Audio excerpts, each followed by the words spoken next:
How do doctors measure the severity of eczema? How do you measure eczema is a great question. So there are ways of measuring it that doctors use, and there are ways of measuring it that patients can use.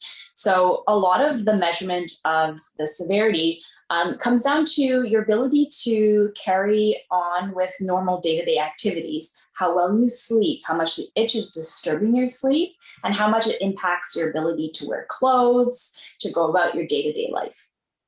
For physicians and for patients as well, one of the sort of objective ways that we measure disease has to do with how red it is, how scratchy it is, or how many scratch marks we are seeing on the skin, and how thickened the skin looks, both in terms of acute thickening and swelling, and as well as chronic changes, which lead to increased marks and lines on the skin, almost like elephant thickened skin. And so that usually is multiplied by the surface area of disease, because we know that eczema can appear pretty much anywhere on the skin. And so we're usually trying to assess how severe it is by looking at how much body surface is involved of eczema as well.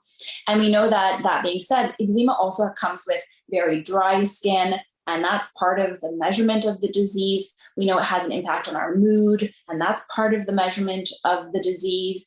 And we know that it is something that is really very difficult to truly quantify.